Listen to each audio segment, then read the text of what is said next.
Hello and welcome to Conversations with Carrie. Today we're going to be looking at financing Melissa.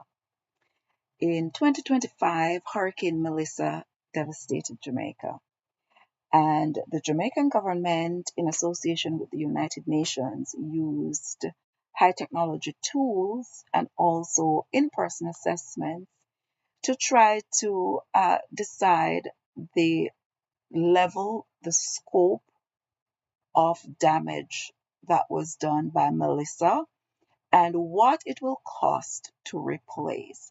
As I mentioned in the previous video, there are some things that they did not consider, but we'll leave that for another discussion. Okay, so two types of assessments were done. Number one was structural, and number two was the socioeconomic impact. For the structural, they identified that 191,000 structures were damaged, and of that 191,000 structures, 146,000 were severe or the total loss.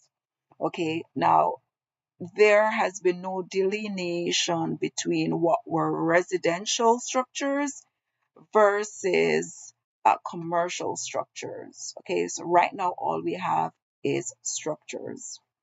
What I can also tell you is that based on the Department of Labor numbers, over 100,000 assessments have been completed. Okay, we don't know the exact figures. The number we hear is over 100,000. Now, let us look at some of the financing that has been made available as a result of Hurricane Melissa. All right, at is the well, in column A, we're looking at categories, and the category is really speaking to the what they use to define the type of financing. So category one is risk financing. That's kind of like insurance. Okay, so had insurance. So when there's an event, if the event qualifies, then the insurance pays out. All right, and so we have the catastrophe risk insurance facility. All right, and where we have, like the we have there are two defined risks. One is for damage and the other is for flooding, right, from excess rainfall. But the total on that one is 91.9, and so those take up uh, lines number 2 and 3. Risk financing. Okay, that is what is considered the catastrophe risk insurance facility. All right, and then we have the World Bank and global investors. Okay, and so for that one, there is a total of $84 million available, but it appears as if only 42 million has been drawn down so far. Then you have, and this one was not included, I'm not sure why, the catastrophe bond. Okay, and the catastrophe bond is the one that everyone got excited about. It was $150 million that gets paid out if a category 5 does hit, which it did happen. All right, and then we have the Inter-American Development Bank of $300 million. Now, it appears to me from the various figures and how the different figures have been presented, it's as if there are some recovery and reconstruction in the financing, or the risk financing payout is meant to be used for recovery and reconstruction. So that would be the allocation. All right, but I'm going to continue. For the recovery and reconstruction, all right, we are seeing the first one there is the Inter-American Development Bank, which is also seen under the risk financing. So instead of duplicating, we just have it under the recovery and reconstruction. All right. Then we have the World Bank. And the World Bank Recovery and Reconstruction, once again, looks like there's a duplication there with 42 million, but there are 84 million available, but it appears as if it's only 42 million there. So even though I mentioned it under the risk financing, it does not appear on the on in this spreadsheet because once again we don't want the duplication. All right. Then we have the international. Well, let's not skip the government of Jamaica now. The government of Jamaica had a 37 million US dollars in reserve for disaster to be tapped for immediate use. That was also activated. Then you have the international coalition, which is the once again the Inter-American Development Bank. You have the International Monetary Fund. You have the Development Bank of Latin America and the Caribbean Development Bank. All right, and all together that's $3.6 billion. And this is or will be distributed over time. Uh, and of course, is expected to cover like a 3-year reconstruction. Then you have assistance from the U.S. State Department. There was a $12 million initial life-saving assistance for immediate relief, and then an additional $10 million for clearing debris, etc. Of course, we have the non-governmental organizations or, the philanthropic organizations that came in. And most of what you see here is not money that was given to the government, but services, the value of services that were rendered. But in addition, I must point out that there were some funds from NGOs that were given directly to the members of the population. For example, it is documented where the World Food Program gave vouchers of $37,000 to 64,000 severely impacted households. All right, we don't have the details to see who those individuals are or where these individuals are located. All right, but that is the income to the Jamaican government so far. Okay, so that's income. So now we're going to look at what the expenditures are. Before I get to the expenditures, I think it's important for us to do a little review here.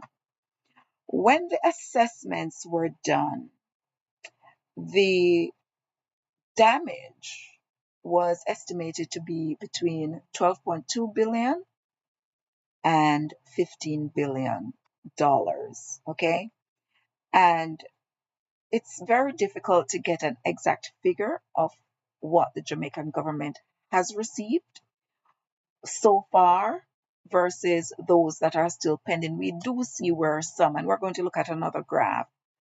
But as we're about to enter into the expenditures, we want to point out that the most that I could see, barring any duplications, that the Jamaican government received is maybe about $8 billion. Okay, Remember, the estimates are 12.2 to 15 billion US dollars. And so far, only about $8 billion. So there's a shortfall of 4 to $7 billion. Okay, so that's a shortfall. And once again, as I mentioned before, I think I'll just say it because it keeps coming up, that the estimate was only based on structural damages and loss of macroeconomic uh, services. Okay, and there was no consideration for loss of furniture, loss of income, immediate increase in cost of living. All right, so there are a couple of things that were not considered. Okay, now let us look at the expenditure. Okay, so the allocations that the government has made so far is to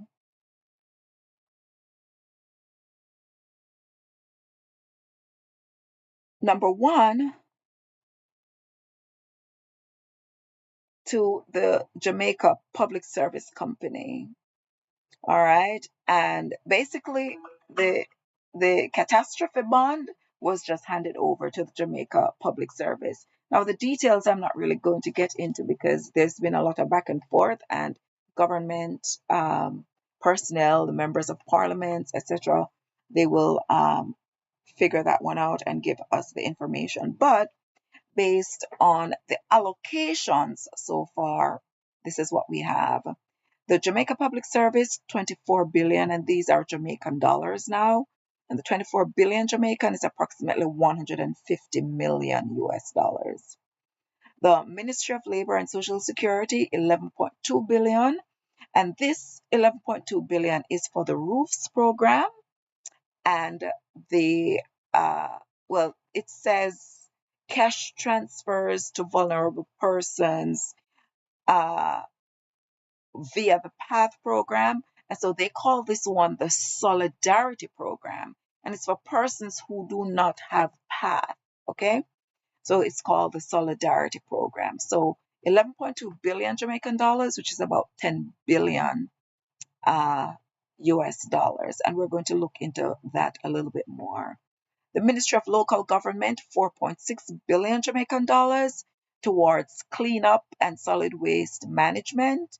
And we're going to have to advocate for Mr. Ted to receive some of that for the work he's done in Siloah, St. Elizabeth. We have to the Ministry of Tourism, 3.39 billion to help with the recovery of the tourism sector and to help affected tourism workers. The Ministry of Water and Environment received an allocation of $3.25 billion for repairing of the water infrastructure and restoring water. The Ministry of Agriculture allocation was $3 billion, and it's to facilitate agricultural rehabilitation and for the fisheries sectors, which includes payout to local farmers. And I'm going to have to investigate that a little bit.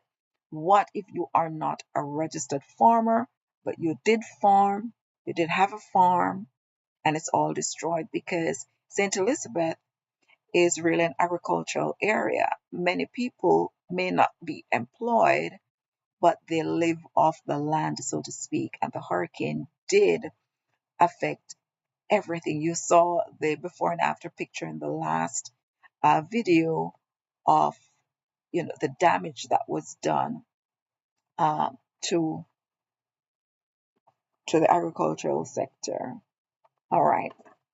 Now, the Development Bank of Jamaica was allocated $3 billion, and this is for the what is called the capitalized 2025 Business Recovery Program.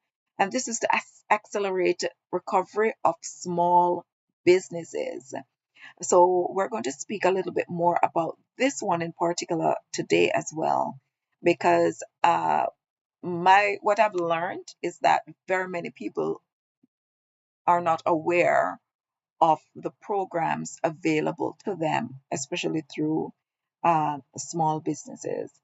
The Ministry of Education was allocated $2.3 billion to for to help to repair schools, all right, and 1 million Jamaican dollars to each of the 616 identified schools for repair. Then you have the Ministry of Health. Their allocation was $2.3 billion for health services to mobilize medical units, repair hospital infrastructure. And the Ministry of Energy and Transport, 1.5 billion. Okay, and this was for clearing roadways and to restore telecommunications. All right, so the total allocations so far is 58.54 billion Jamaican dollars allocated, which is approximately $387 million. So we know that Jamaica has so far received approximately 8 billion, or has access to approximately 8 billion so far as we have available in the public sphere. 387 million out of the 8 billion has been allocated so far.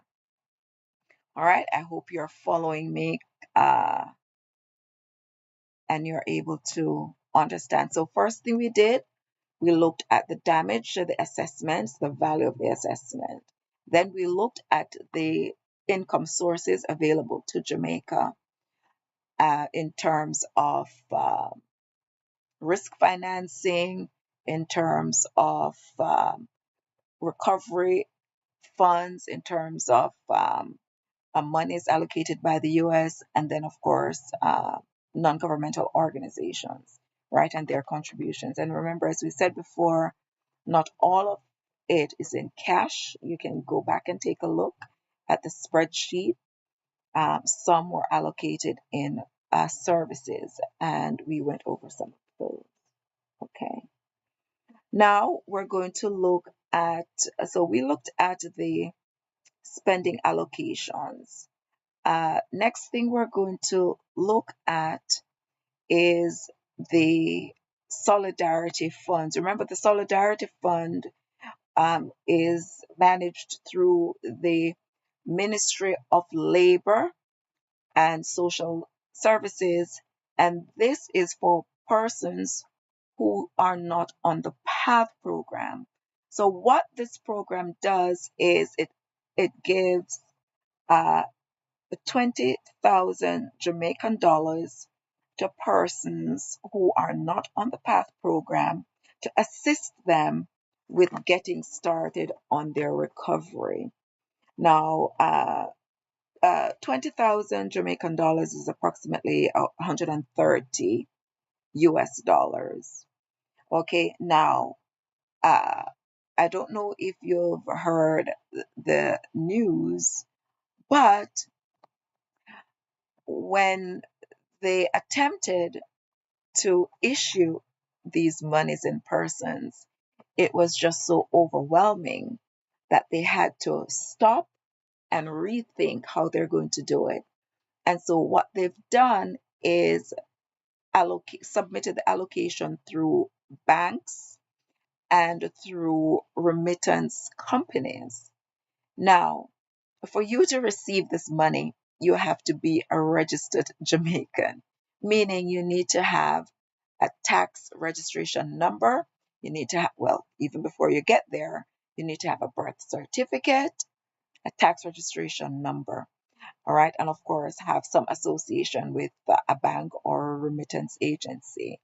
So this is an opportunity for persons who do not have a birth certificate or who do not have a tax registration number to get it done. But time is short because this for you to apply, if you have not already received it, you need to do so by March 30.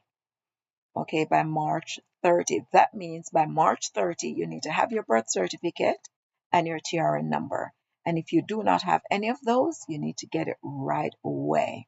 Okay, I know persons personally because when I was in Jamaica and as I was going around and assisting persons, these are some of the conversations that we had.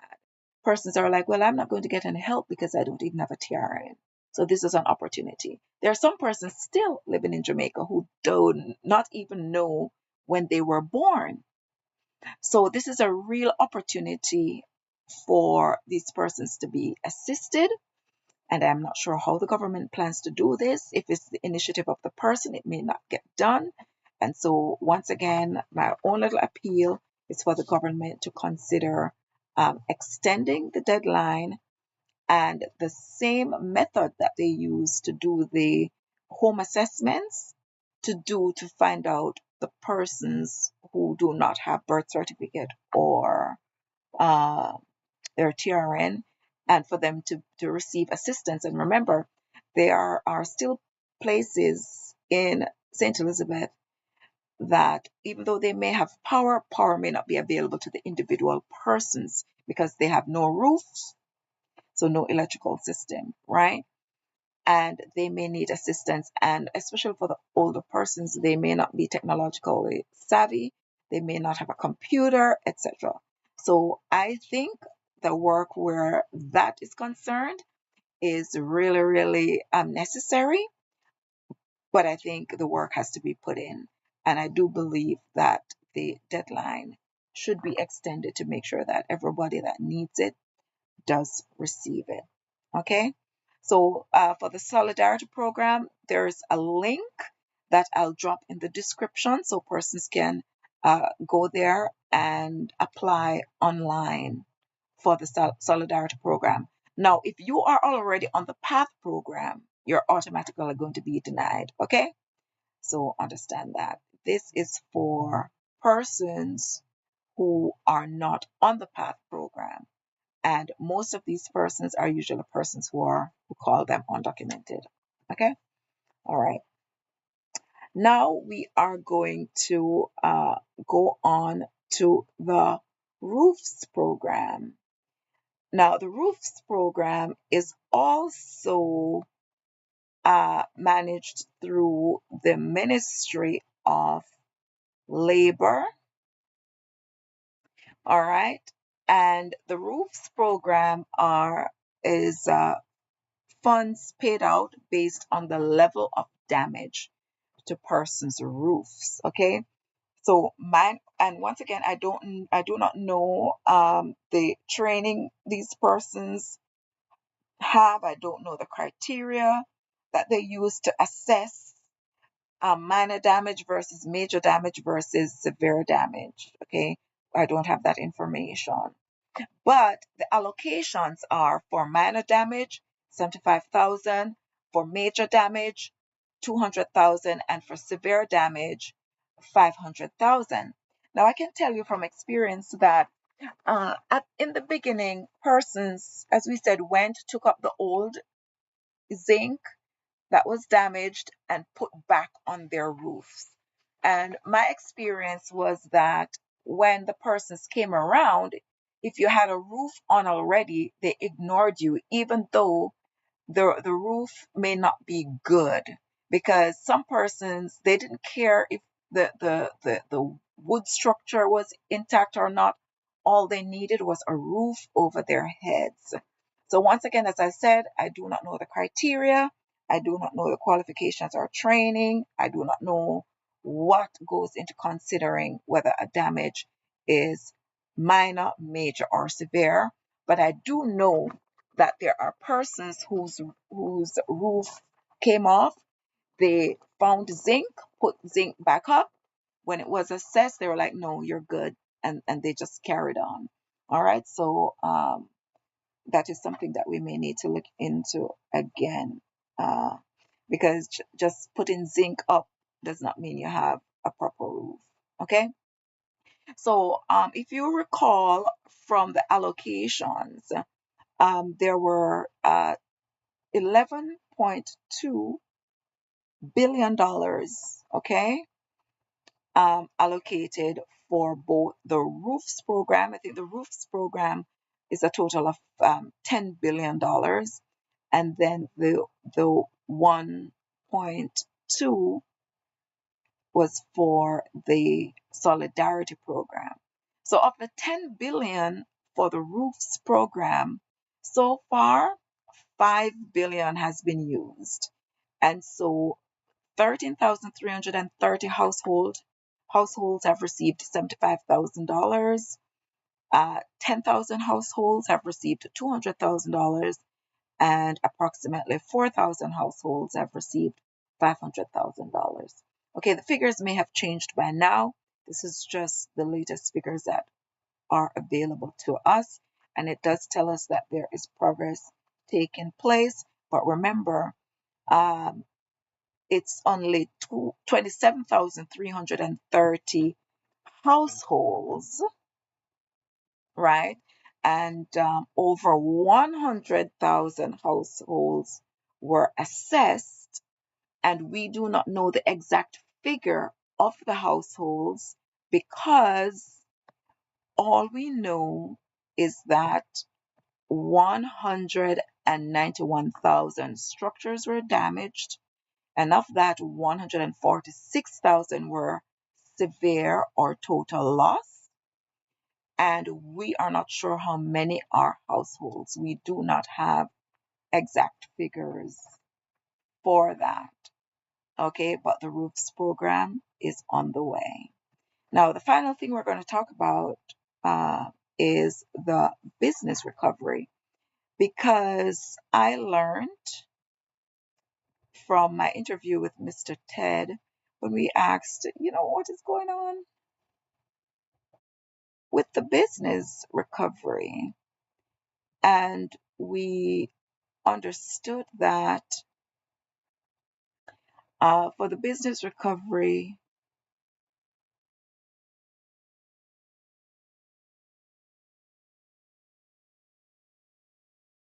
uh, for the business recovery, uh, it I'll tell you what I've learned about the business recovery.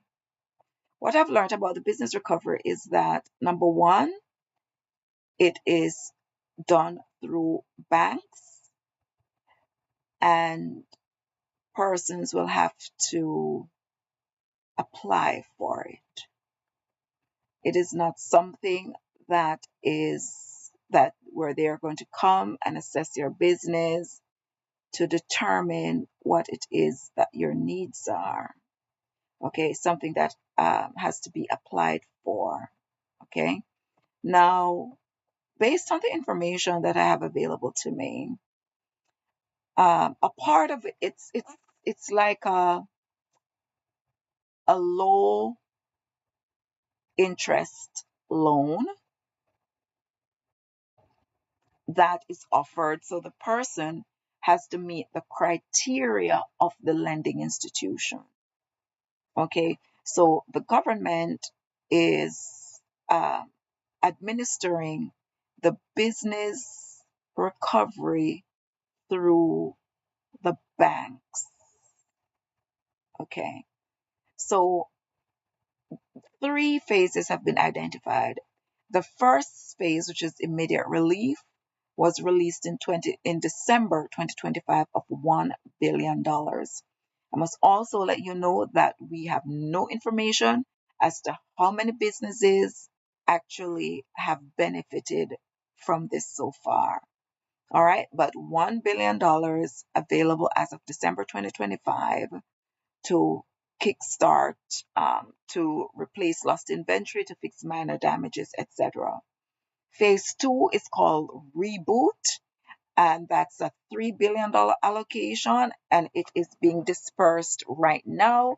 It started from the fourth quarter of 2025, and it's considered midterm recovery to help business stabilize their supply chains and to resume normal operations.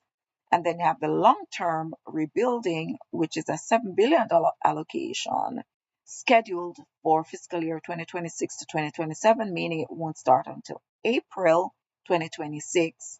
All right. And this is major capital allocated for total rebuilding of heavily disrupted sectors, total property replacements, and for climate resilient upgrades.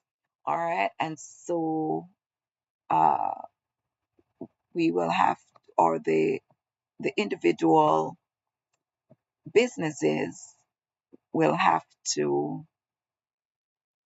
qualify. Okay.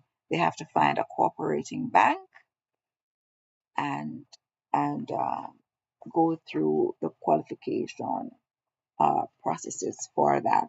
Okay, so today we looked at financing Melissa, and we've gotten some good information, and we have some things that we need to act upon, like that solidarity program and for the small business. And unfortunately, the window for self reporting of damage is closed.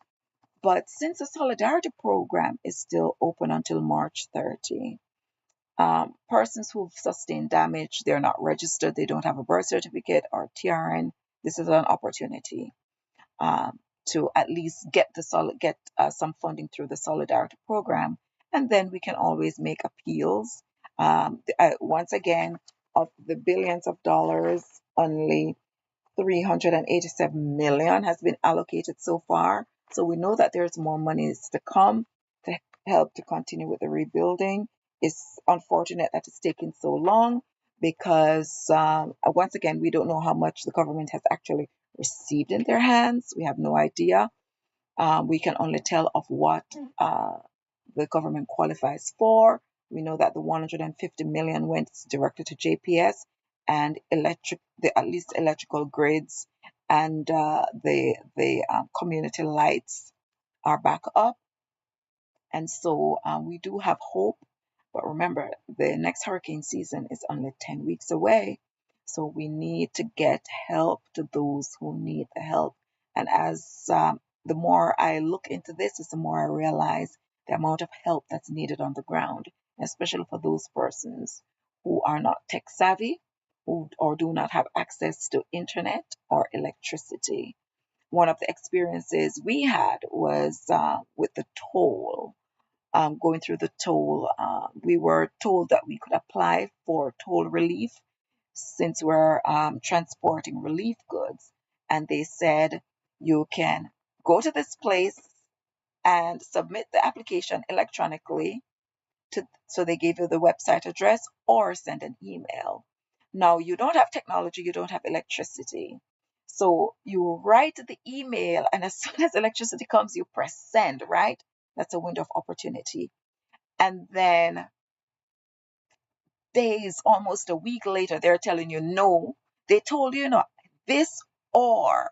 And when you took the or, they're sending back to say no, you can only do it this way, but you don't have the ability to do it. Okay, so I think there needs to be a lot more thought towards the persons on the ground. I think there is a disconnect between what is happening in Parliament versus what is happening on the ground. And because of that, a lot of people are suffering. And in my estimation, suffering doesn't have to be as great as it appears to be. All right. Once again, I can speak from personal experience. I'm not asking anybody's opinion. I'm not asking anybody for their stories. Persons can tell their own stories. Absolutely. I have mine to tell from personal experience. And I have, of course, as I've invited persons to come on to tell their story, not me bringing a secondhand story, but I can tell from firsthand that there is a divide, that a big gap that needs to be fixed and needs to be fixed quickly. The hurricane season is upon us, and there are too many people who remains either without shelter or in unsafe shelter. So Parish Ground Global Ministries Inc. is committed to continuing to help those persons, and we ask you to continue to contribute to us. We have links in the description where you can go on as well and make a purchase, buy a ticket or purchase a block that goes directly towards helping someone to rebuild their lives. Thank you so much. Our next broadcast, we are going to be meeting uh, Staff Sergeant John Warman. Okay, we're going to talk about his participation in the 2026 Global Healthcare Conference that's going to be held in Saguaro, St. Elizabeth, April 28 to April 30, 2026. Lots of things happening. So make sure that you check out the Conversations with Kerry YouTube and Facebook, and for you to see all the activities that are going to take place during the 2026 Global Healthcare Conference. We are changing lives. This conference is geared towards the Parish Ground Global Ministries Inc. humanitarian drive. Have a beautiful day.